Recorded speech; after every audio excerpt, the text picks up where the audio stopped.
कुछ कबीले के लोग आते हैं और धोखे से फ्रॉड करके, धोखा करके, फरेब करके वो अल्लाह के नबी के 70 ऐसे सहाबा जो कुरान के हाफिज थे, कुरान के कारी थे, उन 70 सहाबा को अपने साथ लेकर के जाते हैं और रास्ते में गद्दारी करके, फ्रॉड करके उन 70 सहाबा को शहीद कर डालते हैं, कत्ल कर डालते हैं। अल्लाह के प्यारे नबी को इतनी तकलीफ होती है, 1 महीना कंटिन्यू आप नमाज में कुनूत नाज़िला पढ़ते हैं। हर नमाज की आखिरी रकात में रुकू के बाद खड़े होकर के आप कुनूत नाज़िला पढ़ते हैं और कुनूत नाज़िला में आप उन काफिरों का नाम लेकर के, उनके कबीलों का नाम लेकर के बद्दुआ करते हैं। ओ लोगों, तुम्हारी नजर में कुरान के हाफिज की अहमियत हो या न हो, मेरे नबी की नजर में कुरान के हाफिज की और कुरान के आलिम की और कुरान के कारी की अहमियत देखो कि कुरान के कारियों के कत्ल पर अल्लाह के नबी को इतना गुस्सा आया, आप 1 महीने तक कुनूत नाज़िला में उनके कातिलों पर बद्दुआ करते रहे। कुरान का हाफिज और कुरान का आलिम बहुत ऊंचा मकाम। और मैं मुबारकबाद देता हूं इन 5 बच्चों, इनके खुश नसीब मां बाप को, जिस दौर में दुनिया नौकरी की तरफ भाग रही है, दुनिया के उलूम और डिग्री की तरफ भाग रही है, आपने अपने बच्चे को एक मदरसे में भेजा। और मैं ये भी जानता हूं सीमांचल के अक्सर मदरसे जागीर से चलते हैं। ये बच्चे अपने घर के इज्जतदार घर के बच्चे हैं, लेकिन जागीर की शक्ल में ये किसी के दरवाजे पर जाकर के टिफिन लेकर के खाना लाते हैं, अपनी इज्जत नफ्स को बार बार कुचलते हैं सिर्फ इसलिए कि ये कुरान पढ़ने आए हैं। इनका मकसद कुरान सीखना है, कुरान याद करना है। और आज अल्लाह के फजलो करम से इनके हाथ पर मौलाना तौहीद साहब ने, मैंने और दूसरे लोगों ने दस्तार बांधी है, जो इस बात की पहचान है कि आज के बाद समाज में ये हाफिज जी के नाम से याद किए जाएंगे, ये हाफिज कुरान के नाम से याद किए जाएंगे। मैं अपने इन बच्चों से एक बात कहना चाहता हूं, इसी समाज में हमने ऐसे भी बच्चों को देखा है जो कुरान के हाफिज तो बन गए, लेकिन कुछ दिनों के बाद गलत संगत में पड़ गए, गलत रास्ते पे चले गए, कुरान जितना याद था वो भुला भी दिया और उनके कैरेक्टर और उनके किरदार से कहीं से भी ये प्रतीत नहीं होता, ये नहीं झलकता, ये नजर नहीं आता कि कुरान के हाफिज। ऐ मदरसा दारुल कुरान से हिफ्ज करने वाले मेरे प्यारे बच्चों, तुम समाज में जब अपने नाम के साथ हाफिज का टाइटल लेकर के जा रहे हो, उस टाइटल की हिफाजत करना। दुनिया तुम्हारी हरकतों को देखने के बाद जस्टिफाई करेगी, तय करेगी कि हाफिज लोग कैसे होते हैं। मार्केट से तुम गुजरोगे, तुम्हारे सामने बहुत सारे गलत मनाजिर भी आएंगे, गंदी चीजें भी तुम्हारे सामने ऑफर की जाएंगी, देखने को तुम्हें उकसाया जाएगा, तुम्हें आकर्षित किया जाएगा, लेकिन तुम्हारे सीने में अल्लाह का कुरान है। इस कुरान की कदर करते रहना और उन नामुनासिब चीजों से, उन गंदी चीजों से, उन वल्गर चीजों से हमेशा अपने आप को बचा के रखना और इस कुरान की हिफाजत करते रहना मेरे बच्चों। इसलिए कि अल्लाह के प्यारे नबी क्या फरमाते हैं, ताहदू हाज़ल कुरान, इस कुरान को अच्छी तरीके से याद रखो। फ़इन्नहु अशद्दु तफ़ल्लुतम मिनल इबिल फ़ी उक़ुलिहा, जिस तरीके से ऊंट को अगर किसी खूंटे में बांध दिया जाए तो ऊंट जिस तरीके से भागने की कोशिश करता है, कुरान करीम भी आपके सीने से निकलने की कोशिश करेगा। इस कुरान को बांध के रख, उसी तरीके से कुरान अल्लाह की आखिरी किताब है। अब कुरान के बाद कोई दूसरी किताब दुनिया में आने वाली नहीं है। कुरान ने पिछली तमाम किताबों को मनसूख कर दिया, कैंसिल कर दिया। अब कानून चलेगा तो कुरान का चलेगा। अब अगर माना जाएगा किसी किताब के कानून को लेकर के आने वाला फरिश्ता कौन? रूहुल अमीन। और कुरान जिस हस्ती पर उतरा उस वो हस्ती कौन? रहमतुल लिल आलमीन। शहरु रमज़ान अल्लज़ी उन्ज़िला फ़ीहिल कुरान। कुरान करीम कौन से महीने में उतरा? रमजान में उतरा। सारे महीनों में सबसे ज्यादा बरकत वाला महीना रमजान का। आज एक साहब मसला पूछने लगे, लैलतुल कद्र 1000 महीने से अफजल है। 1000 महीना कैलकुलेटर पे कैलकुलेट करो, तकरीबन 84 साल बनते हैं। एक रात जिस रात में कुरान उतरा है, उस एक रात की फजीलत यह है कि वो एक रात अल्लाह ताला के यहां 84 साल से बेहतर है। यह है कुरान। हमने कुरान को बड़ी आसानी से हासिल कर लिया है। इस कुरान की कदर हमको नहीं मालूम है। ये कुरान बहुत बड़ी दौलत है अल्लाह ताला की। ये कुरान अल्लाह ताला की बहुत बड़ी नेमत है मेरे भाइयों। ये कुरान हमें और आपको मिला है। इस कुरान की कदर करो, इस कुरान की वैल्यू को समझो, इस कुरान की कीमत को समझो। मान लीजिए हाई स्कूल और इंटर की परीक्षा देने वालों को हमारे यूपी में योगी जी टैबलेट दे रहे हैं। इंटर और बीए करने वालों को योगी जी टैबलेट दे रहे हैं। लैपटॉप दिया जा रहा है।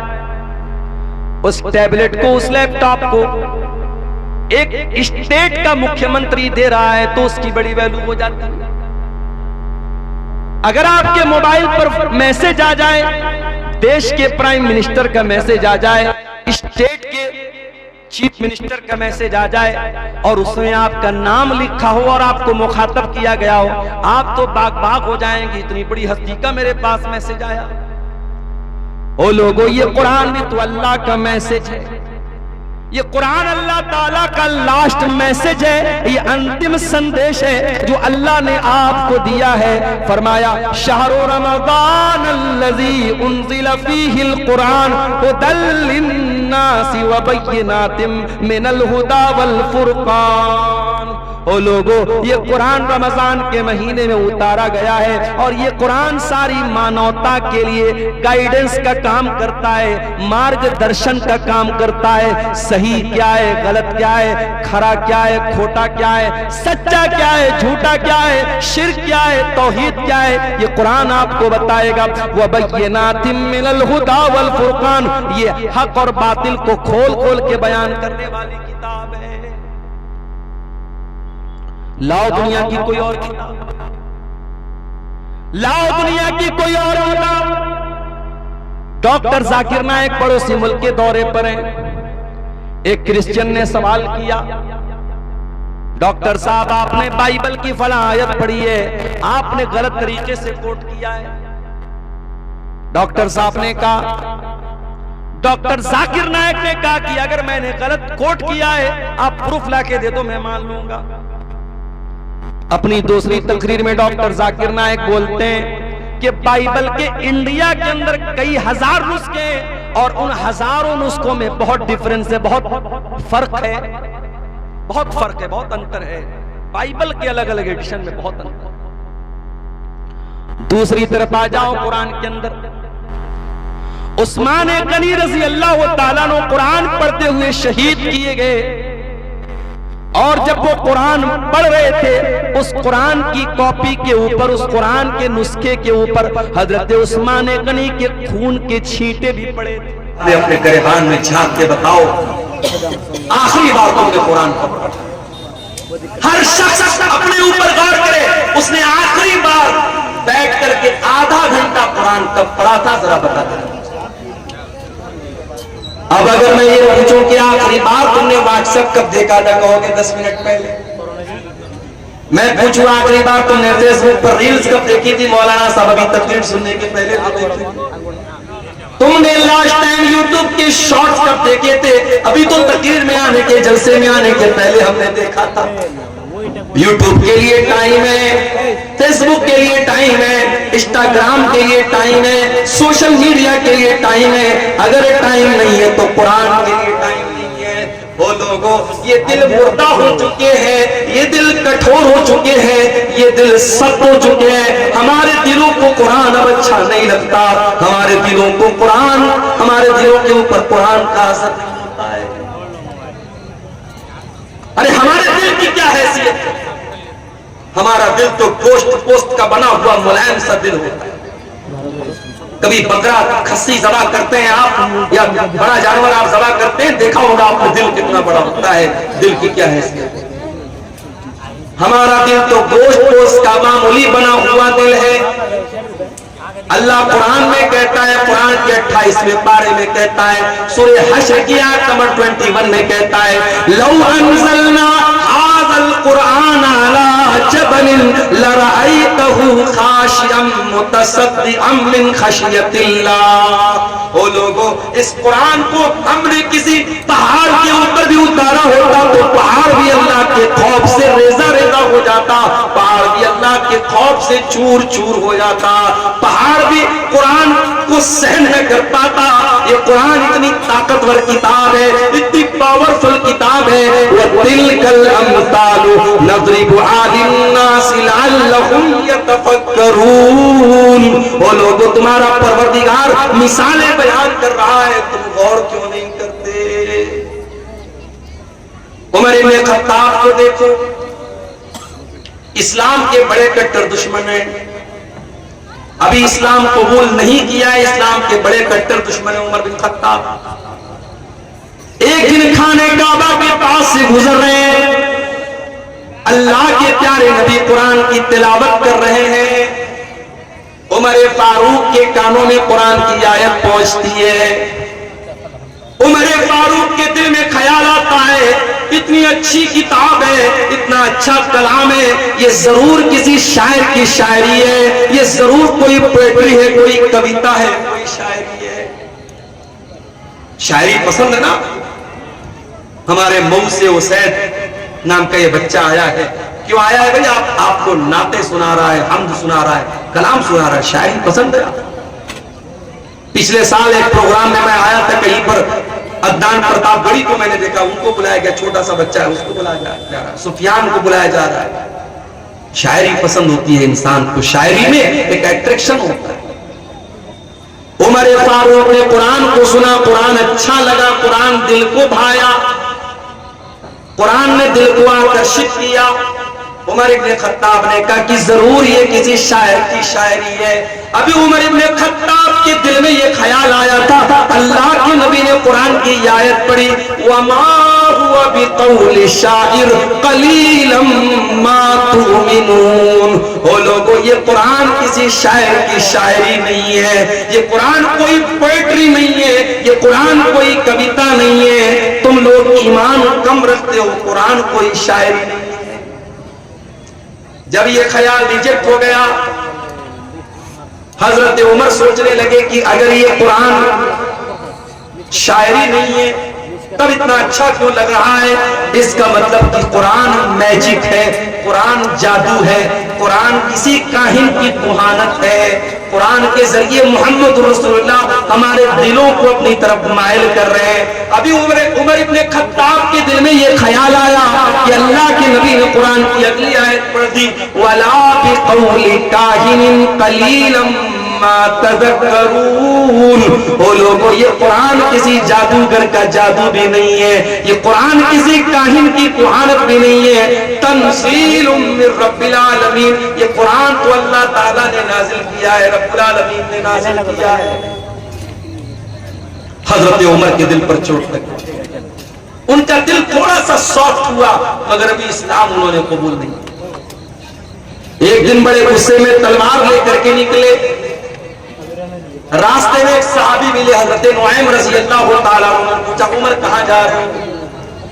कहा कि आज तलवार लेकर के निकला हूं, आज मोहम्मद रसूलुल्लाह का मर्डर कर दूंगा, नऊजुबिल्लाह, आपकी हत्या कर दूंगा, इस्लाम का काम तमाम कर दूंगा। हजरत मोहन दिल में घबरा गए, जबान से उन्होंने जाहिर नहीं किया। वो जानते थे हजरत उमर बड़े मूडी आदमी है, उनके मूड में आ गया तो कुछ भी कर सकते हैं। कहा कि ऐ उमर, एक काम करो, पहले अपने घर जाओ, तुम्हारी बहन भी मुसलमान हो चुकी है, तुम्हारे बहनोई भी मुसलमान हो चुकी है। कहा अच्छा, मेरी बहन इस्लाम ले आई, मेरे बहनों इस्लाम ले आए, अभी चल के बताता हूँ। वहां से रास्ता बदल दिया। हजरत उमर कहां पहुंचे? बहन के ससुराल पहुंचे, बहन के घर। अंदर बहनोई कुरान की तिलावत कर रहे थे, कुरान पढ़ रहे थे। हजरत खब्बाब रजी अल्लाह तआला उनको कुरान पढ़ा रहे थे। हजरत उमर ने दरवाजा खटखटाया, बहनोई ने अंदर से पूछा कौन? कहा कि मैं उमर इब्न खत्ताब। जल्दी से कुरान को छुपाया गया, दरवाजे को खोला गया। हजरत उमर ने कहा मुझे पता लगा है तूने इस्लाम को कबूल कर लिया है, मेरी बहन, इतना गलत काम तुमने कैसे कर दिया? इतना कहने के बाद अपनी बहन को मारने लगे। बहनोई बचाने के लिए आए, बहनोई को भी मारने लगे। हजरत खब्बाब के कोने में छुपे हुए थे। बहनोई भी लहूलुहान, बहन भी लहूलुहान। बहन ने कहा कि ऐ उमर, कान खोल करके सुन ले, जितना मारना है मार ले, जितना सितम करना है सितम कर ले। ऐ उमर, अब इस्लाम हमारे दिल के अंदर दाखिल हो चुका है, अब तो इस्लाम को हमारे दिल से नहीं निकाल सकता। हजरत उमर सोचने पर मजबूर हो गए कि वो बहन जो कल तक अपने भाई की आंखों से आंखें मिला करके भी बातें नहीं करती थी, आज कितने धड़ल्ले से मेरी बातों का जवाब दे रही है। इतनी हिम्मत मेरी बहन के अंदर कहां से पैदा हो गई? कहा अच्छा बहना, ये बता, वो जो तू कलाम पढ़ रही थी, कुरान पढ़ रही थी, क्या मैं भी पढ़ सकता हूँ? कहा नहीं, तुम नहीं पढ़ सकते, तुम नापाक हो, जाओ पहले गुस्ल करके आओ। हजरत उमर ने गुस्ल किया, पाक साफ होकर के आए, कुरान उनके सामने रख दिया गया और कुरान की सूरह ताहा की आयतें उन्होंने पढ़ी। ताहा मा अंज़लना अलैकल कुरआन लितशक़ा इल्ला तज़किरतन लिमन यख़शा। हजरत उमर पढ़ते चले जा रहे हैं, कुरान की आयतों को पढ़ते चले जा रहे हैं और उनके सीने में जो दिल था वो इस्लाम की तरफ माइल होता चला जा रहा है। जब तिलावत खत्म कर चुके, कहा कि ऐ मेरी बहना, ये अल्लाह का कलाम है, मैं भी इस पर ईमान लाना चाहता हूँ, मैं भी इस्लाम कबूल करना चाहता हूँ, मैं भी मुसलमान होना चाहता हूँ। हजरत सईद बिन ज़ैद उनके बहनोई थे, उनको लेकर के दारे अरकम में पहुंचे, जहां अल्लाह के नबी अपने सहाबा को लेकर के छुपे रहते थे और इस्लाम की वहीं पर तबलीग करते थे। दारे अरकम में पहुंच करके हजरत उमर ने दरवाजा खटखटाया, अंदर से पूछा गया कौन? कहा कि मैं उमर बिन खत्ताब। अंदर सहाबा किराम डर गए, कह रहे उमर आए, पता नहीं क्या इरादा लेकर। हजरत हमजा भी इस्लाम ला चुके थे। उन्होंने कहा कोई बात नहीं, आने दो, अच्छे मकसद के तहत आया है तो अच्छी बात है, बुरे मकसद के तहत आया है तो उसी की तलवार से उसको खत्म कर दूंगा। आने दो। दरवाजा खोला गया, हजरत उमर फारूक रजी अल्लाह तआला अन्हु अंदर आते हैं और अल्लाह के नबी के पास आकर के कहते हैं अशहदु अल्ला इलाहा इल्लल्लाह व अशहदु अन्नका रसूलुल्लाह। अल्लाह के नबी, मैं कोई दुश्मनी करने नहीं आया, मैं कोई मर्डर करने नहीं आया, मैं कोई हत्या करने नहीं आया, मैं अल्लाह की तौहीद का ऐलान करता हूँ और मैं आपके रसूल होने का ऐलान करता हूँ। अल्लाह के नबी ने अल्लाह का शुक्र अदा किया, क्योंकि आपने अल्लाह से दुआ की थी कि अल्लाह तू दो लोगों में से किसी एक को इस्लाम की तौफीक दे दे, चाहे उमर बिन हिशाम को, जिसको अबू जहल कहते हैं, उसको तू इस्लाम की तौफीक दे दे, चाहे तू उमर बिन खत्ताब को दे दे। अल्लाह को उमर बिन खत्ताब पसंद थे, अबू जहल पसंद नहीं था। अबू जहल को ईमान की दौलत नहीं मिली, हजरत उमर को मिल गई। अल्लाह के नबी ने अल्लाह का शुक्र अदा किया और मुसलमानों ने मिलकर के नारे तकबीर लगाया, इतने जोर से नारे तकबीर लगाया कि पूरी मकान की छत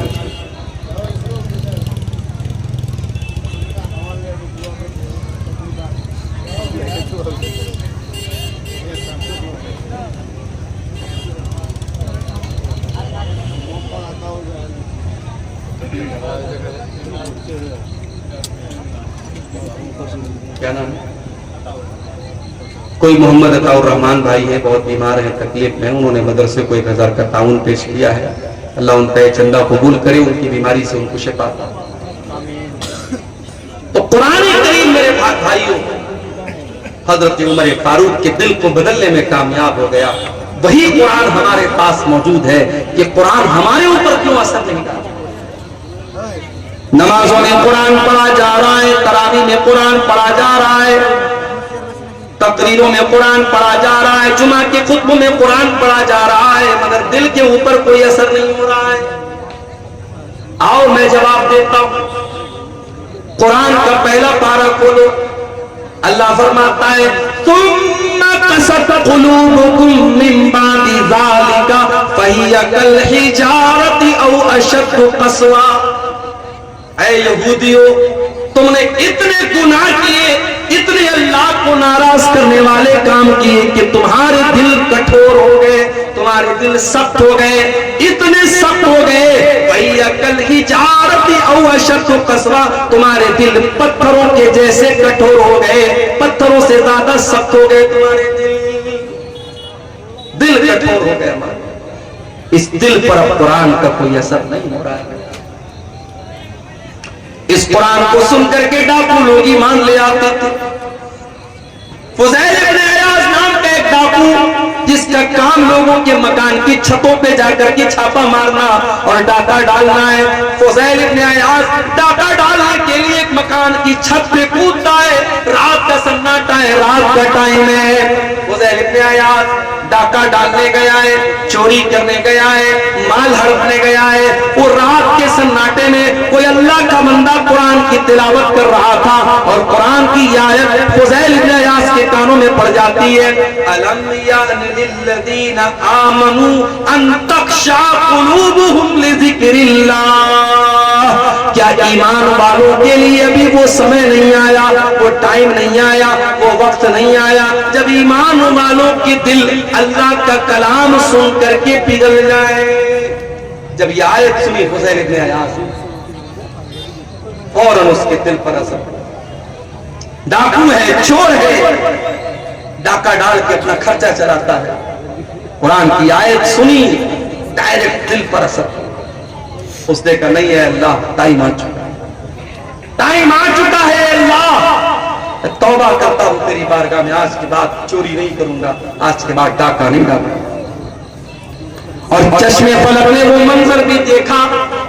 फुज़ैल इब्न अयाज़ ने इतनी सच्ची तौबा की, कल तक जो डाका डाला करता था, जो चोरी किया करता था, जो दूसरों की बहू बेटियों को गलत नजर से देखा करता था, आज अल्लाह का इतना नेक बंदा हो गया कि दिन रात 24 घंटे वो खाने काबा के पास रहने लगा, अल्लाह के घर में रहने लगा। इतना बड़ा आबिद, इतना बड़ा ज़ाहिद बन गया, इतना बड़ा इबादत गुजार बन गया। कुरान तो वही है मेरे, दिल बदल गए हमारे, नीयतें बदल गई हमारी। कुरान के अंदर जो असर 1400 साल पहले था, वो असर आज भी है। शर्त ये है कि हम अपने दिल को थोड़ा सॉफ्ट करें और कुरान को पढ़ने की कोशिश। सहाबे किराम ने इस कुरान को हासिल करने के लिए बड़ी कुर्बानी दी थी। एक सहाबी है जिनका नाम उमर बिन सलमा है। बुखारी की रिवायत आपको पढ़ के सुना रहा हूं। उमर बिन सलमा कहते हैं कि मैं ऐसे जगह रहता था, ऐसी लोकेशन पे रहता था कि जब अरब में कोई काफिला आता था, मक्के में कोई काफिला आता था, तो हमारे गांव के पास से, हमारे टाउन के पास से गुजरता था। रास्ते में मिड रास्ते में हमारा गांव पड़ता था, कस्बा पड़ता था। हजरत उमर बिन सलमा कहते हैं हमें मालूम हुआ कि मक्के में एक रसूल आए। हमने उस रसूल के बारे में लोगों से डिटेल पूछी, लोगों ने डिटेल बताई। मैंने पूछा वो नबी क्या पढ़ के सुनाते हैं, तो लोगों ने कुरान की आयतें पढ़ के सुनाई। उमर बिन सलमा की उम्र मात्र 6 साल है, 6 या 7 साल, 6 या 7 साल का बच्चा है। उसने उस काफिले के लोगों से कुरान की आयतों को सुन करके याद कर लिया। अच्छा, ये भी अल्लाह की बड़ी अजीब कुदरत है। दुनिया की कोई और किताब 5-6 साल का बच्चा याद नहीं कर पाता है। आपके बिहार के शेरशाबादी इलाके का रहने वाला बच्चा है, उसकी लैंग्वेज बंगला है, उसकी जबान हिंदी उर्दू है, वो तो जानता भी नहीं अरबी जबान। वो मदरसे में आता है, मौलवी साहब से नूरानी कायदा पढ़ाते हैं, नाजरा कुरान पढ़ाते हैं, हिफ्ज कराते हैं। कुछ बच्चे 6 महीने में, कुछ 1 साल में, कुछ 1.5 साल में, कुछ 2 साल में कुरान याद कर लिया। हमारे एक दोस्त का बच्चा है मुंबई में, उसने 6 साल की उम्र में कुरान हिफ्ज कर लिया। ये कुरान की बरकत है मेरे पास। अल्लाह ने कुरान को आसान बनाया है याद करने के लिए। 6 साल का बच्चा भी कुरान को याद करेगा। इसीलिए अल्लाह कुरान में कहता है वलक़द यस्सरनल कुरान लिद्दिक्रि फहल मिन मुद्दकिर। हमने इस कुरान को आसान बनाया है याद करने के लिए, है कोई कुरान को याद करने वाला? मैं तहदीस नेमत के तौर पे कह रहा हूं, अपनी बड़ाई के तौर पे नहीं कह रहा हूं। इसको तकब्बुर के तौर पे या बड़ाई के तौर पे मत लीजिएगा, तहदीस नेमत के तौर पे कह रहा हूं। लॉकडाउन लगा था, रमजान का महीना आया, मेरी वालिदा अल्लाह मग़फ़िरत फरमाए, उनकी जिंदगी का आखिरी रमजान, मस्जिदें बंद थी, ताला लगा था मस्जिद में। रमजान के अंदर तरावी की नमाज घर में पढ़ने का मामला आया। मेरे घर में कोई हाफिज नहीं था, मुझे सूरह बकरा याद थी। मैंने अपने माँ बाप से कहा कोई बात नहीं, मैं कोशिश करता हूं, थोड़ा थोड़ा याद करके पढ़ूंगा, तरावी घर में मैं पढ़ूंगा। आम दिनों में मैं सोच भी नहीं सकता था कि मैं तरावी पढ़ाऊंगा, मेरे पीछे मेरी माँ पढ़ेगी, मेरे बाप पढ़ेंगे, मेरे भाई लोग पढ़ेंगे, क्योंकि मैं हाफिज तो नहीं हूं। लेकिन ये लॉकडाउन का वो आप कह सकते हैं कि ये करिश्मा था। अल्लाह ताला को ये भी लिखना था मेरे मुकद्दर में कि मेरी वालिदा का आखिरी रमजान है, उनकी जिंदगी का लास्ट रमजान है, उसी के बाद उनका इंतकाल हुआ था और तरावी की नमाज वो मेरे पीछे पढ़ दी। पहले दिन मैंने आधा पारा पढ़ाया, दूसरे दिन फिर आधा पारा पढ़ाया, तीसरे दिन फिर आधा पारा, चौथे दिन फिर आधा पारा, 5वें दिन सूरह बकरा खत्म हो गई। सूरह बकरा के बाद सूरह आले इमरान आती है। मैं बैठ करके आधा पारा मैंने और याद किया, रात में तरावी में पढ़ दिया। अगले दिन फिर आधा पारा याद करके मैंने तरावी में पढ़ाया। इस तरीके से तकरीबन 10:30-11 पारे रमजान की बरकत से मैंने याद कर लिए। लॉकडाउन के पीरियड में मेरे प्यारे भाइयों आधा पारा रोज बैठ करके याद करता था, रात में तरावी पढ़ा देता था। ये कोई बड़ाई के तौर पे नहीं कह रहा हूं, ये कुरान का कमाल है, ये कुरान का एजाज है। अल्लाह कहता है वलक़द यस्सरनल कुरान लिद्दिक्रि फहल मिन मुद्दकिर। ओ लोगों, हमने कुरान को आसान बनाया है याद करने के लिए, क्या है कोई कुरान को याद करने वाला? हज़रत उमर बिन सलमा कहते हैं मैं 6 साल का बच्चा था और कुरान को पढ़ पढ़ के सुन करके मैंने याद। उसके बाद जब मक्का फतह हो गया और मेरे कबीले के लोग अल्लाह के रसूल के पास पहुंचे और इस्लाम कबूल कर लिया, तो अल्लाह के नबी ने कहा कि जाओ तुम अपने गांव में जाकर के मस्जिद बनाओ और नमाज कायम करो, और जो तुम में कुरान सबसे ज्यादा पढ़ने वाला है और कुरान सबसे ज्यादा याद जिसको है वही तुमको नमाज पढ़ाए। जब मेरे गांव के लोग आए तो सबसे ज्यादा कुरान मुझको याद। और इसीलिए इमाम बुखारी रहमतुल्लाह अलैह इस हदीस को सही बुखारी में जब लाए हैं तो चैप्टर क्या कायम किया है, बाबु इमामती सभी, कि अगर बच्चा भी कुरान का हाफिज है, कुरान अच्छा पढ़ रहा है और बच्चा समझदार है, सही तरीके से नमाज पढ़ रहा है, तो बच्चे को भी इमाम बना सकते हैं। बच्चे को इमाम बनाने में कोई हर्ज की बात नहीं। हजरत उमर बिन सलमा कहते कि मेरे गांव के लोगों ने देखा कि सबसे ज्यादा कुरान तो इसको याद है, चल भाई तू नमाज पढ़। अभी ये कहते हैं कि मैं बहुत गरीब फैमिली से ताल्लुक रखता था, एक ही चादर थी मेरे पास, एक ही चादर थी, वही लुंगी भी थी और वही मेरा कुर्ता भी थी, एक ही चादर में पहना करता था, एक ही चादर पहन करके मैं नमाज पढ़ाता था। मेरे पीछे मर्दों की सब लगती थी और मर्दों के पीछे औरतों की सब लगती थी। जब मैं सजदे में जाता था तो कभी कभी पीछे से मेरी शर्मगाह दिखने लगती थी, पीछे से मेरा पाखाने का रास्ता दिखने लगता था। औरतों ने आकर के शिकायत की कि अरे कम से कम अपने इमाम का को कपड़ा तो ढंग का दे दो, उनकी शर्मगाह पीछे से नजर आ जाती है। तब लोगों ने मुझे खरीद करके एक दूसरी चादर दी और मुझे जिंदगी में कभी उतनी खुशी नहीं हुई जितनी उस एक चादर के पाने के बाद। ये थे सहाबे किराम जिन्होंने कुरान को हासिल करने के लिए इतनी मेहनत की। और मैं आपको ये भी बता दूं, कोई पूछ सकता है भाई कुरान की जरूरत क्या है, हमारे पास इतनी नॉलेज है, इतनी अकल है, हमें कुरान की क्या जरूरत है। मैं एक बहुत पॉइंट की बात आपको बताने जा रहा हूं। देखो, नॉलेज हम हासिल करते हैं 3 चीजों से। पहली चीज, अल्लाह ताला ने हमारी बॉडी में 5 सेंस रखे। हम कोई चीज देख करके पता लगा लेते हैं। जैसे मेरी आंखें देख रही, सामने ट्यूबलाइट लगी है, व्हाइट रोशनी है, हमारी आंखों से पता लगता है। ये झालर जो लगी है रेड कलर की है, व्हाइट कलर की है, हम आंखों से कोई चीज देख करके इल्म हासिल करते हैं। कान से सुन करके भी हम इल्म हासिल करते हैं। म्यूजिक बज रहा है, तकरीर बज रही है, कुरान की तिलावत बज रही है, खुसर खुसर हो रही, क्या हो रहा है, कान से सुन करके हमें मालूम होता है। इसी तरीके से हम सूंघ करके पता लगा लेते हैं, खुशबू है कि बदबू है, महक आ रही है, अच्छी महक है, बुरी महक है, सूंघ करके पता लग जाता है। इसी तरीके से टच करके हमें पता लग जाता है ये मोबाइल है, ये सख्त है कि सॉफ्ट है, ये बर्फ है, ठंडी है कि गर्म है, हम छू करके बता देते हैं। इसी तरीके से मेरे भाइयों, हम जबान से चख करके बता देते हैं खट्टी है कि मीठी है, कड़वी है कि अच्छी है, हम जबान से चख करके बता देते हैं।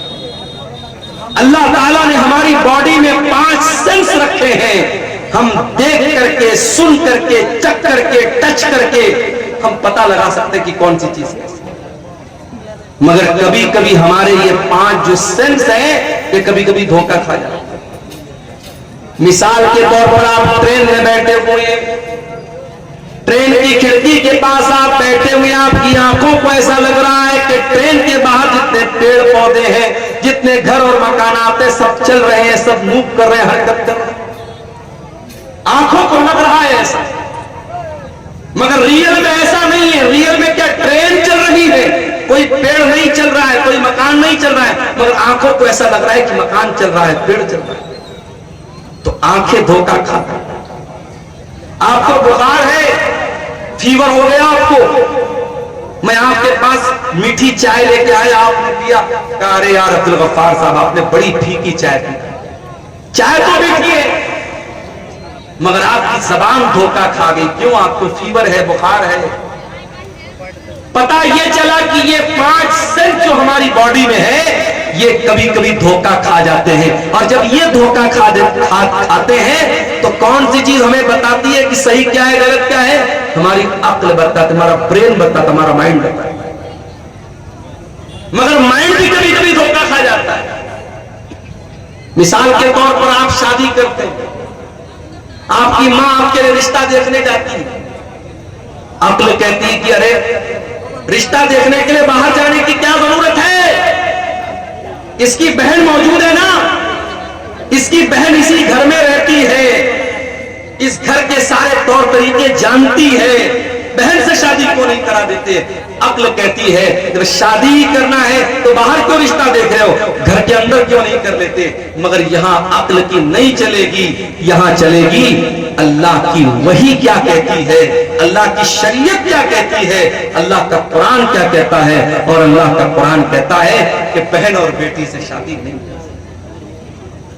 तो पता यह चला कि जहां 5 सेंस काम करना बंद कर दे वहां अकल काम करती है, और जहां अकल काम करना बंद कर दे वहां अल्लाह की वही काम करती है, अल्लाह की शरीयत काम करती है। और अल्लाह की शरीयत 2 चीजों का नाम है, एक का नाम कुरान है और एक का नाम सुन्नत है। इन्हीं दोनों चीजों का नाम शरीयत है, इन्हीं दोनों चीजों का नाम इस्लाम है। इसीलिए अल्लाह के नबी फरमाते हैं इन्नी कद तरक्तु फीकुम शैअन, मैं दो चीजें तुम्हारे बीच में छोड़ के जा रहा हूं। लन तदिल्लु बादहुमा, इन दो चीजों को जब तक तुम थामे रहोगे कभी गुमराह नहीं हो सकते। किताब अल्लाह व सुन्नत, एक अल्लाह की किताब और एक मेरी सुन्नत है। कुरान और हदीस, इन्हीं दोनों चीजों पर जब तक पकड़े रहोगे, थामे रहोगे, कभी गुमराह नहीं हो सकते। तो कुरान मेरे प्यारे साथियों अल्लाह की आखिरी किताब, और ये वाहिद किताब है जिसकी हिफाजत की गारंटी अल्लाह ताला ने खुद दी। तौरात की हिफाजत की गारंटी उनके उलमा को दी गई, ज़बूर की हिफाजत की गारंटी उनके उलमा को दी गई, इंजील की हिफाजत की गारंटी उनके उलमा को दी गई। मगर जब कुरान अल्लाह ने नाजिल किया तो ऐलान कर दिया, इन्ना नहनु नज़्ज़लना ज़िक्रा व इन्ना लहू लहाफ़िज़ून। ओ लोगों, इस कुरान को हमने उतारा है और इस कुरान की हिफाजत करने वाले भी हम हैं। कुरान की हिफाजत अल्लाह। दुनिया के अंदर जितने कुरान के नुस्खे हैं, सारे नुस्खे अगर जला भी दिए जाएं, खत्म भी कर दिए जाएं, नष्ट भी कर दिए जाएं, 5 साल का बच्चा आएगा और कहेगा आओ मुझसे सुन लो, अल्हम्दुलिल्लाह रब्बिल आलमीन से लेकर के मिनल जिन्नति वन नास तक पूरा कुरान पढ़ के सुना देगा। ये अल्लाह ने कुरान की हिफाजत का सिस्टम रखा है, अल्लाह ने कुरान की सुरक्षा का सिस्टम। और ये भी याद रखो मेरे भाई, कुरान शिफा भी है। हमने ये समझा कुरान हमारे बुखार और जुकाम की दवा है। बच्चे को नजर लग गई, कुरान पढ़ के दम कर दिया। कोई बीमार हो गया, कुरान पढ़ के दम कर दिया। हमने कुरान को जिस्म की बीमारियों के लिए शिफा बना के रखा है। यकीनन कुरान फिजिकल बीमारियों के लिए भी शिफा है, मगर उससे बढ़कर के कुरान रूह की बीमारी के लिए शिफा है। कुरान स्पिरिचुअल बीमारी के लिए शिफा है। रूह के अंदर जो बुराइयां हैं, रूह के अंदर जो बीमारियां हैं, जैसे आपके रूह के अंदर एक बीमारी होती है जिसको लालच की बीमारी कहते हैं, एक बीमारी होती है इसको हसद की बीमारी कहते हैं, एक बीमारी होती है माल की मोहब्बत, एक बीमारी होती है दुनिया की मोहब्बत। कुरान इन तमाम बीमारियों से आपके दिल को शिफा देता है।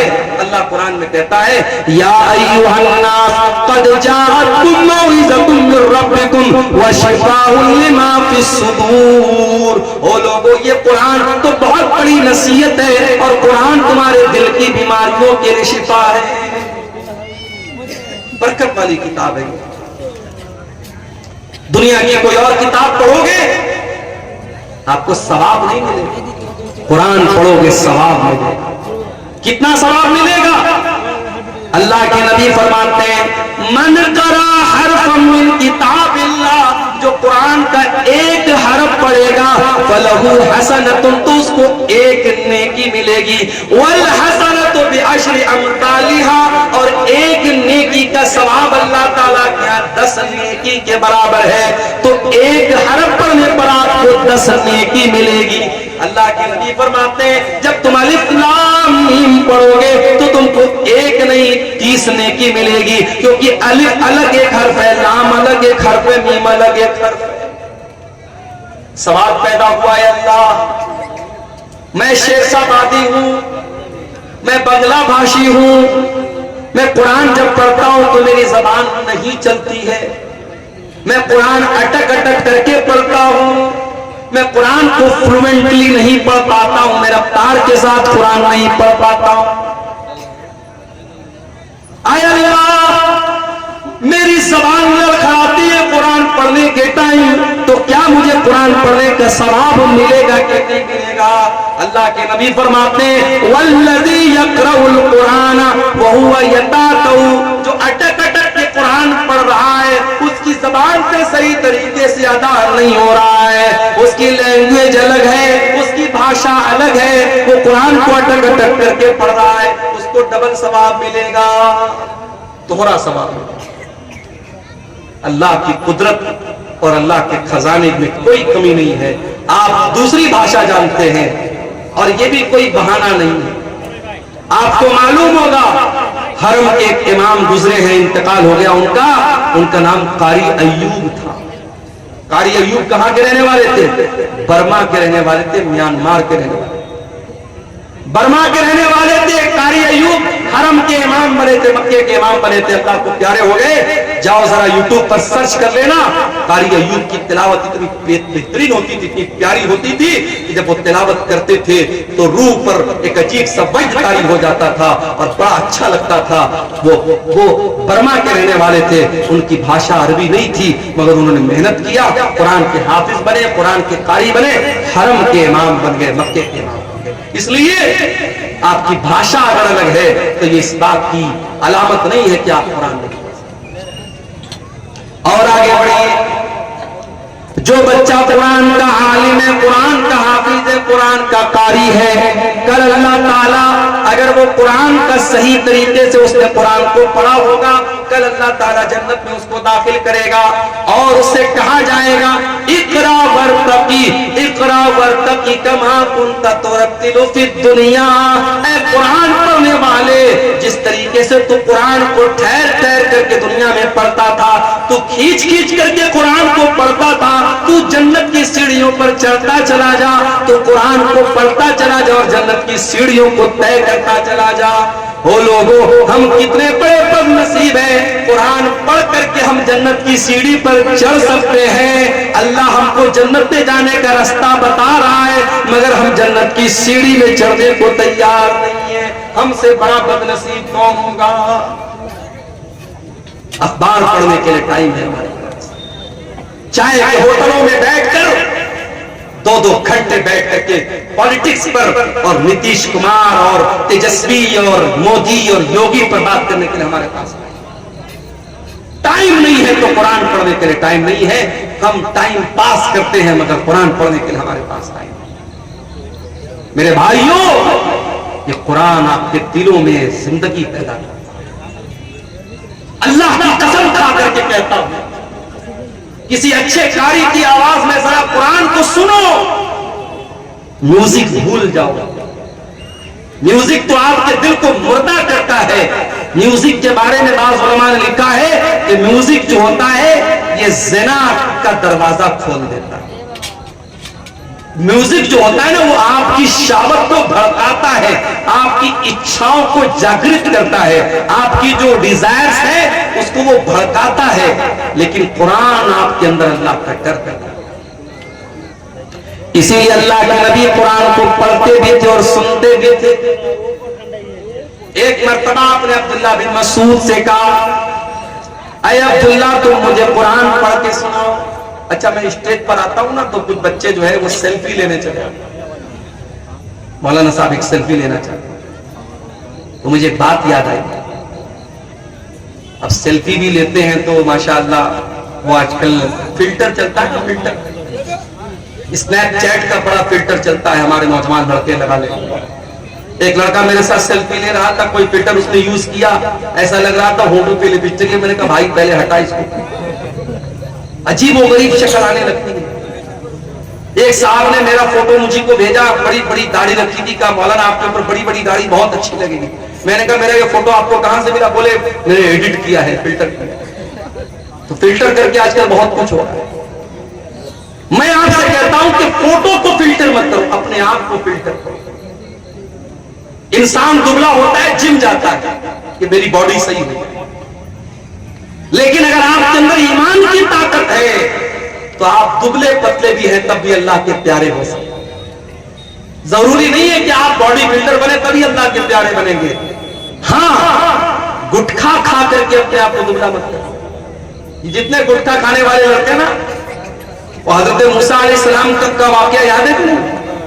मूसा अलैहिस्सलाम ने एक आदमी को ऐसा मुक्का मारा, एक मुक्का मारा वो मर गया। मूसा अलैहिस्सलाम के मुक्के में इतनी ताकत थी, एक मुक्का मारा मर गया हुआ।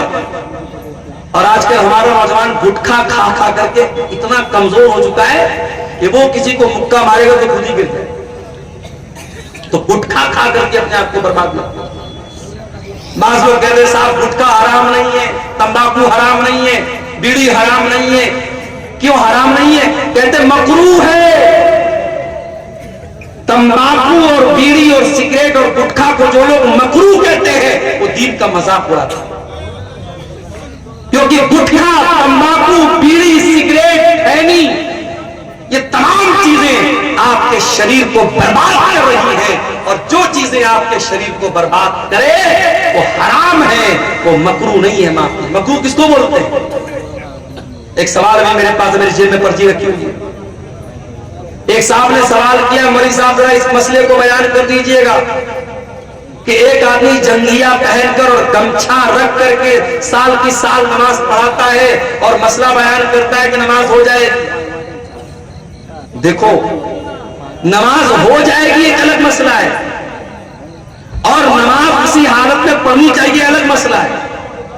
नमाज आप जब पढ़े तो बेहतरीन लिबास में पढ़े, जो लिबास आप इज्जतदार का जो लिबास है, जो आप कहीं जाते जो लिबास पहन के जाते वो लिबास आप पहन करके नमाज पढ़ें। किसी की शादी में जाना हो, आप जंगिया पहन के और गमछा रख करके जाएंगे क्या? नहीं जाएंगे। प्रधान जी अपने घर पे आपको बुलाएंगे, आप बेहतरीन सफेद कुर्ता पैजामा पहनकर, खुशबू लगाकर, तेल लगा करके सच समझ के जाएंगे? जाएंगे क्यों? आप जंगिया पहनकर और गमछा रख करके नमाज पढ़ने जा रहे हो, अल्लाह की इबादत करने जा रहे हो, और गमछा रख करके और जंगिया पहन करके नमाज पढ़ रहे हो, ये मुनासिब नहीं है मेरे भाई। मकरूह उस अमल को कहते हैं जो मुस्तहब के खिलाफ हो। मिसाल के तौर पर मस्जिद में आप जाते हैं, मुस्तहब यह है कि पहले दाहिना पैर अंदर डालें और फिर बायां पैर अंदर डालें, और मकरूह यह है कि आप पहले बायां डालें और बाद में डालें। ये मकरूह है। जो चीज हराम है, सिगरेट, बीड़ी, तंबाकू, ये सब चीजें हराम है, ये मकरूह नहीं है। माफ कीजिए। अब्दुल्ला बिन मसूद रज़ी अल्लाह तआला अन्हु बहुत दुबले पतले थे। एक बार वो पेड़ पे चढ़ करके मिसवाक तोड़ रहे थे। इतने दुबले पतले थे कि उनकी पतली पतली टांगे हवा में लहरा रही थी, और सहाबे किराम देख करके हंस रहे थे कि देखो अब्दुल्ला की टांगे कितनी पतली पतली हैं। अल्लाह के नबी ने पूछा क्यों हंस रहे हो? कहा अल्लाह के नबी जरा देखिए अब्दुल्ला की टांगे कितनी पतली पतली। आपने फरमाया कि तुम अब्दुल्ला की टांगों को पतला समझ करके मजाक उड़ा रहे हो। लहुमा अस्कलान अलल मीज़ान मिन उहुद, अल्लाह की कसम अब्दुल्ला की ये पतली पतली टांग कयामत के दिन तराजू के ऊपर उहुद पहाड़ से ज्यादा वजनदार होगी। अल्लाह के आपका कैरेक्टर तौला जाएगा, आपका ईमान तौला जाएगा, आपका अमल तौला जाएगा। अगर आप फिजिकली कमजोर भी हैं मेरे भाइयों, अल्लाह के इसकी वैल्यू। अब्दुल्ला बिन मसूद बहुत दुबले पतले थे, मगर आवाज बहुत अच्छी थी। कुरान पढ़ते थे, इतना बेहतरीन कुरान पढ़ते थे। अल्लाह के नबी फरमाते हैं जिसको कुरान बिल्कुल ताजा ताजा सुनना हो, बिल्कुल फ्रेश फ्रेश सुनना हो, वो अब्दुल्ला बिन मसूद से कुरान सुनना। अल्लाह के नबी फरमाते हैं अब्दुल्ला इकरा अलैयल कुरान, मुझे कुरान पढ़ करके सुनाओ। बुखारी की रिवायत। हजरत अब्दुल्ला कहते हैं अल्लाह के नबी मैं आपको कुरान कैसे पढ़ के सुनाऊं? ये कुरान तो आप ही के ऊपर उतरा है, आप ही के ऊपर नाज़िल हुआ है, मैं आपको कुरान कैसे पढ़ के सुनाऊं? आपने फरमाया अब्दुल्ला मैं आज दूसरे के मुंह से कुरान सुनना चाहता हूं। हजरत अब्दुल्ला कहते हैं मैं कुरान पढ़ने लगा। कुरान पढ़ते पढ़ते सूरह निसा की तिलावत करने लगा। सूरह निसा पढ़ने लगा, अल्लाह के नबी गौर से सुन रहे हैं, मैं कुरान पढ़ता चला जा रहा हूँ। कुरान पढ़ते पढ़ते जब मैं सूरह निसा की आयत पर पहुंचा, फकैफ़ इज़ा जिना मिन कुल्लि उम्मतिन बिशहीद व जिना बिका अला हाउलाई शहीदा। ऐ नबी उस वक्त को याद कीजिए जब हम तमाम लोगों पर आपको गवाह बना के लाएंगे। हर उम्मत में उसके नबी को गवाह बनाएंगे और आपकी उम्मत के ऊपर आपको गवाह बनाएंगे। जब इस आयत पर मैं पहुंचा हूं, हजरत अब्दुल्ला कहते हैं अल्लाह के नबी ने फरमाया ऐ अब्दुल्ला बस करो, रोक दो तिलावत, रोक दो। कहते मैंने नजरें डाल करके देखा, फैदा ऐनाहु तज़रिफान, अल्लाह के नबी की दोनों आंखों से आंसू बह रहे। अल्लाह के नबी रो रहे, अल्लाह के नबी की दोनों आंखों से आंसू बह रहे। आपके कंधे पर कयामत के दिन जो जिम्मेदारी डाली जाएगी, उस जिम्मेदारी का एहसास करके अल्लाह के नबी रो रहे। नबी को अपनी जिम्मेदारी का एहसास, हमें और आपको अपनी जिम्मेदारी का कोई एहसास नहीं। जवान बेटी रात को 2-2 बजे तक ऑनलाइन है, चैटिंग कर रही है, माँ को कोई फर्क नहीं पड़ रहा है, बाप को कोई फर्क नहीं पड़ रहा है, न माँ को अपनी जिम्मेदारी याद है, न बाप को अपनी जिम्मेदारी। जवान लड़की बेपर्दा घर से बंद करके, सवर करके, मेकअप करके, अपने जिस्म की नुमाइश करके निकलती है, और माँ 70 साल की माँ बेचारी चादर ओढ़ करके, नकाब ओढ़ के निकलती है, और 20 साल की छोकरी खुलेआम घूम रही है। मेरी प्यारी माँ और बहनों, अगर अल्लाह ने आपको बेटी की माँ बनाया है, अगर आपको बेटी का बाप बनाया है, अगर आप बेटी वाले हैं, अगर आप साहिब औलाद हैं, तो ये औलाद बहुत बड़ी जिम्मेदारी है। इस जिम्मेदारी का एहसास अपने अंदर पैदा कीजिए। अल्लाह के नबी को अपनी जिम्मेदारी का एहसास हुआ, आपकी आंखों से आंसू बहने लगे, आप रोने लगे, आपने कहा अब्दुल्ला बस कर, अब मेरे अंदर ताकत नहीं हो। सहाबे किराम तो कुरान सुनते थे रोने लगते थे, कुरान पढ़ते थे तो रोने लगते थे। हजरत आयशा को देखो, हजरत आयशा चाश्त की नमाज पढ़ रही है। ये चाश्त की नमाज कौन सी नमाज होती है जानते हैं? कोई जानता है? इस सामने की पब्लिक को कोई जानता हो? जरा हाथ उठा के बताए, चाश्त की नमाज किसको बोलते हैं? सुबह पढ़ा जाता है। कब पढ़ते हैं चाश्त की नमाज? बोलो भाई, नहीं जानते। सूरज तुल होने के बाद। सूरज तुलू होने के बाद, यानी मगरिब के टाइम है? कब पढ़ते भाई? सूरज निकलने के बाद 1 मास कम से कम। अच्छा, चलिए माशाअल्लाह। 9 बजे तक। कुछ लोग तो जानते हैं। मैं कभी कभी सोचता हूँ, इतने जलसे हो रहे हैं सीमांचल में, अब्दुल गफ्फार साहब तो बेचारे टाइम कम देते हैं, जो दूसरे मुकर्रीन हैं, बहुत सारे मुकर्रीन 1-1 महीना कंटिन्यू आप यहाँ प्रोग्राम करते हैं। लेकिन मैं देखता हूं कि जो बुराई का लेवल है, जो लाइल्मी का लेवल है, वो बराबर बढ़ ही रहा है। बेनमाजी बराबर बेनमाजी हो रहे हैं, नशा करने वाले बराबर नशा कर रहे हैं, बेपर्दगी करने वाली औरतें बेपर्दगी कर रही हैं। अब तो हालात ये है कि मस्जिद की जमीनों पर नाजायज कब्जा हो रहा है, कब्रिस्तान की जमीनों पर नाजायज कब्जा हो रहा है। हम हुकूमतों को क्या बोलेंगे, हम प्रशासन को क्या बोलेंगे? आज अपनी वक्फ की हुई जमीन को भी मुसलमान खुद हड़प लेते। मेरे भाइयों, जलसे कराते हो तो कम से कम अपने दीनी लेवल में, अपने नॉलेज लेवल में भी इजाफा कीजिए। हजरत आयशा चाश्त की नमाज पढ़ रही थी। चाश्त की नमाज कब पढ़ी जाती है? मसला याद रखिए, चाश्त की नमाज पढ़ने का 2 टाइम है। एक तो सूरज निकलने के 15-20 मिनट के बाद, जब सूरज एक नेज़ा बुलंद हो जाता है, उस टाइम भी चाश्त की नमाज पढ़ सकते हैं। और दूसरा टाइम थोड़ा और लेट, जब थोड़ी सूरज की तपिश और बढ़ जाए, और वो टाइम ऐसा आ जाए कि ऊंट के बच्चे अगर धूप में खड़े हैं तो उनका पैर धूप से जलने लगे, आप कह सकते हैं 8 बजे 9 बजे के करीब का जो टाइम होता है, वो भी चाश्त का टाइम होता है। चाश्त की नमाज 2 रकात भी पढ़ सकते हैं, 4 रकात भी पढ़ सकते हैं। चाश्त की नमाज की बड़ी फजीलत है। चाश्त की नमाज अगर आप पढ़ेंगे 2 रकात नमाज, तो अल्लाह के नबी फरमाते हैं कि आपके बदन के हर जोड़ की तरफ से सदका हो जाएगा। आप गरीब हैं, सदका नहीं कर सकते, दान नहीं कर सकते, 2 रकात आप चाश्त की नमाज पढ़ लीजिए। आपके बदन में जितने जोड़ हैं, जितनी हड्डियां हैं, हर हड्डी और हर जोड़ की तरफ से अल्लाह ताला सदका और दान आपका कबूल कर लेगा। ये बड़ी फजीलत है इस नमाज की। हजरत आयशा ये नमाज पढ़ रही है। हजरत आयशा ये नमाज पढ़ रही है। उनके भाई का बेटा यानी उनका भतीजा, वो उनसे मिलने के लिए आया, जिसका नाम कासिम बिन मोहम्मद था। उसने देखा मेरी फूफी जान नमाज पढ़ रही है। उसने देखा कि फूफी जान नमाज पढ़ रही है और सूरह तूर की तिलावत कर रही है। और सूरह तूर की ये आयत हजरत आयशा की ज़बान पर जारी है। सूरह तूर में अल्लाह फरमाता है, जब जन्नती जन्नत में जाएंगे तो कहेंगे फमन्नल्लाहु अलैना व वक़ाना अज़ाबस्सम।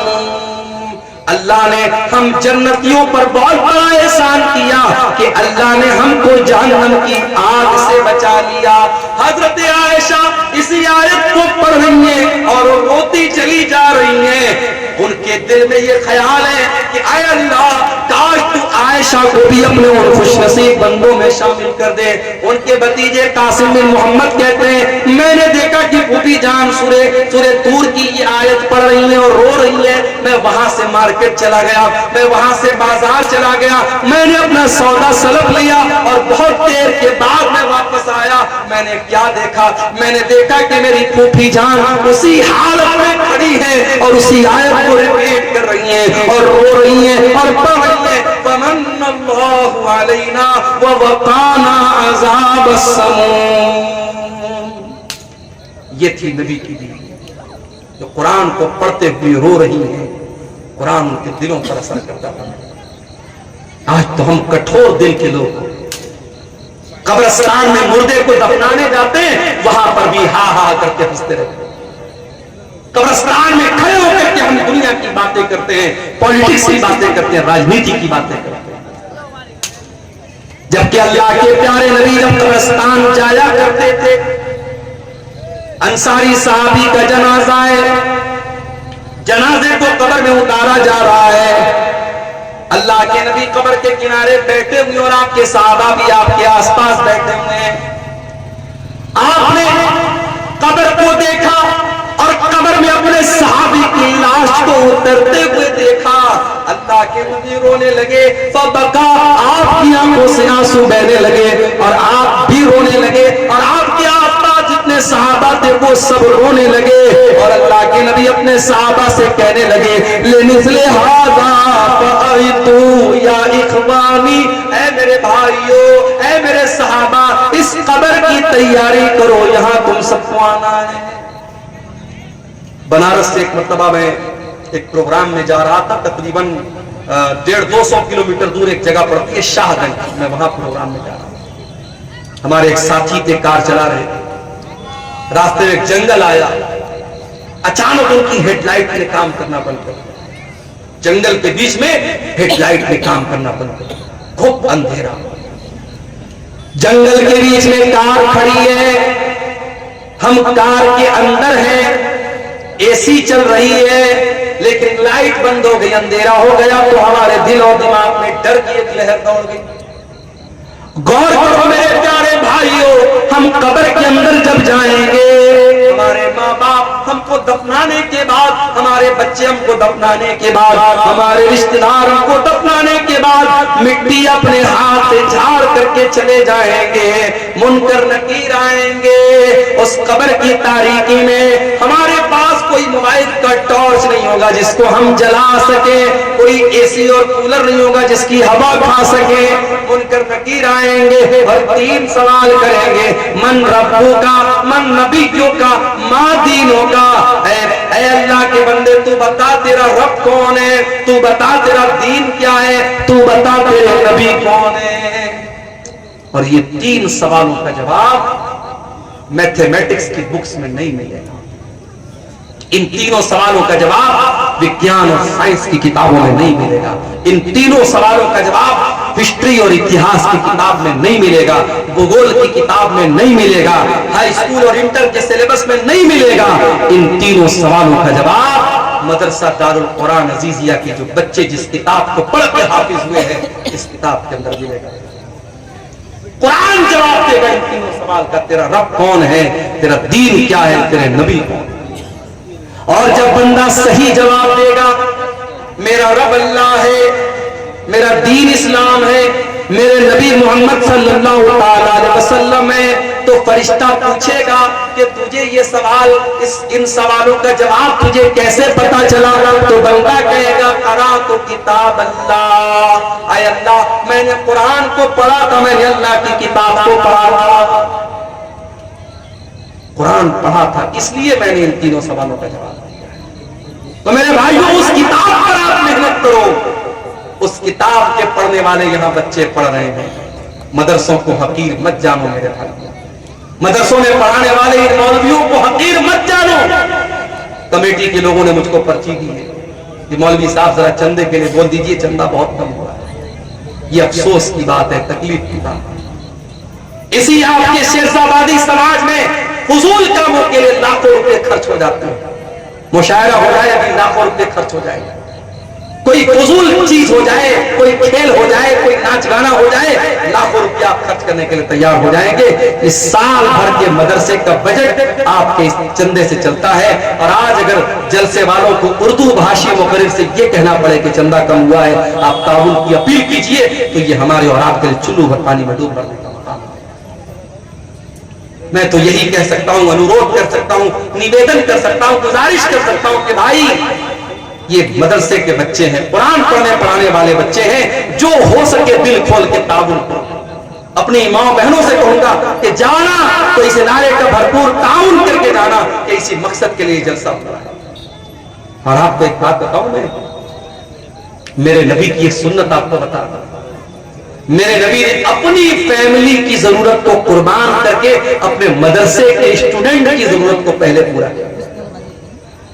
आपकी सबसे छोटी बेटी जिसका नाम फातिमा था, उनको पता लगा कि मेरे अब्बा के पास कुछ गुलाम आए हैं, कुछ नौकर आए हैं, कुछ लौंडियां आई हैं, तो वो अल्लाह के नबी के पास आई कि कुछ कोई एक नौकर मुझको मिल जाए, कोई एक नौकरानी मुझको मिल जाए, मेरे घर का कुछ काम आसान हो जाए।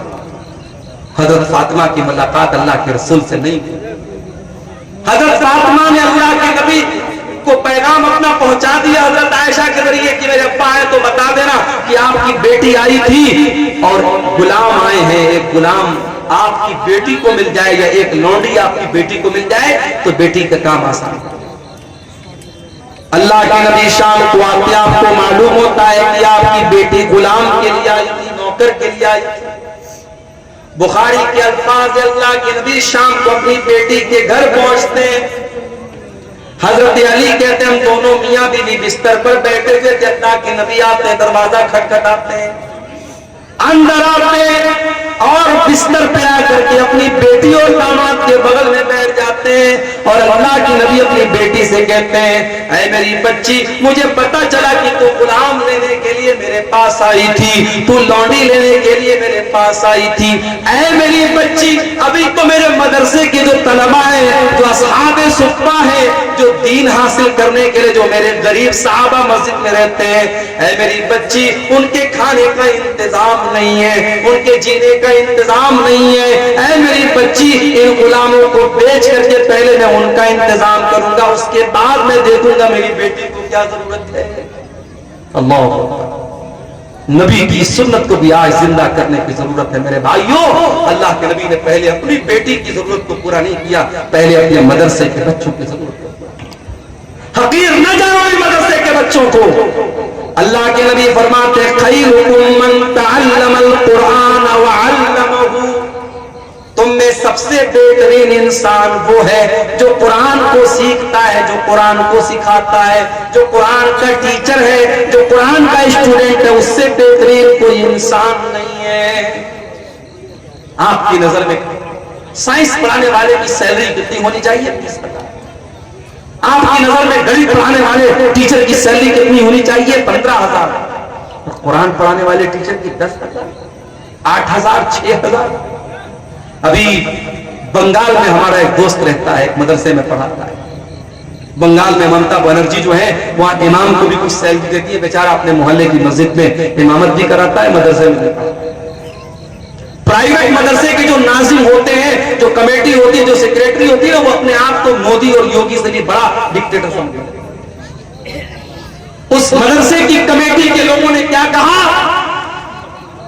कि मौलवी साहब आप हमारे मदरसे में पढ़ा रहे हैं तो 24 घंटे आपको ड्यूटी करना पड़ेगा। क्या मतलब? कहा 2 बजे तक आपको बच्चों को पढ़ाना है, फिर शाम को हॉस्टल की निगरानी भी आपको करना है, रात भी यही गुजारना है। हम आपको 12,000 सैलरी देते हैं, आपसे सारा काम है। हमारे दोस्त ने कहा कि भाई मुझे बख्श दो, मैं इमाम भी हूं अपने मोहल्ले की मस्जिद का, मैं डेली आता जाता हूं, मेरा ख्याल करो, मैं रमजान में इतनी मेहनत से चंदा लाता हूं, मेरा ख्याल करो। का नहीं, कोई ख्याल नहीं। डिक्टेटरशिप चल रही है मदरसों की मैनेजमेंट के अंदर, और इन प्राइवेट पढ़ाने वाले गरीब असातिज़ा और मुअल्लिमीन पर बड़ा जुल्म भी होता है मेरे भाई। अल्लाह के वास्ते ऐसा न करो, किसी की मजबूरी का फायदा न उठाओ, किसी को हद से ज्यादा दुख न दो। ये कुरान पढ़ने पढ़ाने वाले, इनका मकाम बहुत ऊंचा है। इनकी कदर करो, इनकी इज्जत करो, इनको अच्छी तनख्वाहें दो। और मैंने एक बात और कही थी, आपके इसी सीमांचल के इलाके में प्रोग्राम हुआ था, मैंने कहा था कि आज मस्जिदों के इमाम की रहने की जगह नहीं। हमारे इसहाक भाई आए हैं, खेड़िया हाट में इनका मस्जिद के इमाम है। इनके कमरे में मैं जाता हूँ, छोटा सा कमरा है, शादी हो चुकी है, फैमिली को लेकर ही रहते। कितनी मस्जिदें हैं कि इमाम को रहने के लिए जो कमरा मिलता है वो कमरा इतना छोटा होता है कि इमाम साहब बेचारे पूरा पैर फैला दे तो कमरा पूरा फुल हो जाए। इमाम साहब के बीवी बच्चे कहाँ रहे? नहीं साहब, इमाम साहब बेचारे अल्लाह के नेक बंदे हैं, उनके बीवी बच्चे आराम से अपने घर में रहें। आप पसंद करेंगे कि आप जिंदा हैं और आपके बच्चे यतीम हो जाएं, आप जिंदा हैं और आपकी बीवी बेवा हो जाएं? और मुझे कहने दीजिए कि आज बहुत सारे मदरसों से जो कांड होते हैं, जो वाकयात होते हैं बदफेली के और हराम कामों के, उसकी बहुत बड़ी वजह यह है कि आज बहुत सारे मदरसों के टीचरों को फैमिली से दूर रखा जाता है। मेरा बस चले तो हर मदरसे में यह कानून लगा दूं कि जितने भी टीचर रहेंगे फैमिली के साथ रहेंगे, बीवी बच्चों के साथ रहेंगे, उनके बीवी बच्चों के साथ उनका इंतजाम किया जाए और इन मदरसों को बंद कर दिया जाए। 6-6 महीना इंसान शादीशुदा है, बीवी बच्चे वाला है, बीवी से दूर रहेगा, शैतान तरह तरह के ख्यालात डाल सकता है, शैतान गलत रास्ते पर डाल सकता है। मेरे प्यारे साथियों, ये सहाबा का दौर नहीं है, ये सहाबा का जमाना नहीं है, ये ताबईन का जमाना नहीं है। अपनी मस्जिदों के इमाम को अगर गंदगी से बचाना चाहते हो, अपने मदरसे के टीचरों को गलत काम से बचाना चाहते हो, तो उनको फैमिली क्वार्टर का भी इंतजाम करो। आज अगर आपकी कमाई अपने लिए है, अगर आप अपने घर के लिए, अपने बच्चों के बेहतरीन घर बनाते हो, तो मदरसे में पढ़ने वाले, पढ़ाने वाले टीचरों के लिए भी आपको फैमिली क्वार्टर का इंतजाम करना चाहिए। हाँ, जब अफसोस होता है मुझे, मेरे इतने बड़े बड़े जलसे होते हैं सीमांचल, इतने बड़े बड़े टेंट लगाए जाते हैं, दूर दूर तक लाउड स्पीकर की आवाज जा रही है, लाइटिंग की गई है, कई कई लाख रुपए एक जलसे पर खर्च होते हैं और इलाका इतना कमजोर होता है कि रास्ते में चल के आओ तो रास्ता पूरा खराब है, कहीं चलने के लायक नहीं है। उसके बावजूद इतने खर्चे करके मदरसे का जलसा होता है, लेकिन जब आखिर में हिसाब होता है, मौलवी साहब चंदा बहुत कम हुआ है, ये रोना आमतौर से रोया जाता है। ऐसा क्यों हो रहा है मेरे भाइयों, इस पर हमें और आपको गौर करने की जरूरत है। अगर इन जलसों के चंदे से मदरसे नहीं चल पा रहे हैं तो फिर कोई दूसरा सिस्टम निकालो, आप जलसा मत कराओ। आप साल में पूरे सीमांचल में अगर 100 जलसे होते हैं, 100 न हो 10 जलसे हो, 10 जलसे हो और 10 जलसे जो हो तबलीगी जलसे हो, दीन फैलाने के लिए हो, कोई मेला ठेला न लगे, कोई लड़कियों का बाजार में उनकी भीड़ न लगे, कोई बेपर्दगी न हो, कायदे से शरीयत और कायदे और कानून के हिसाब से प्रोग्राम हो और मदरसे का चंदा आप प्राइवेट तौर पर, इंडिविजुअल तौर पर आप दें तो इंशाअल्लाह बहुत हालात की इस्लाह हो सकती है।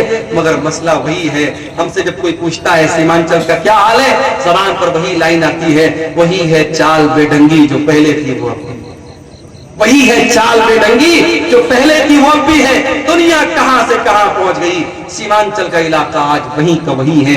जिहालत वैसी ही है, गुर्बत वैसी ही है, दीन से दूरी वैसी ही है, बेपर्दगी दिन ब दिन बढ़ रही है, नौजवानों में शराब और नशे का रुझान बढ़ रहा है। मेरे प्यारे साथियों, आओ कुरान पर मैं तकरीर, मैंने पूरी तकरीर कुरान पर की है।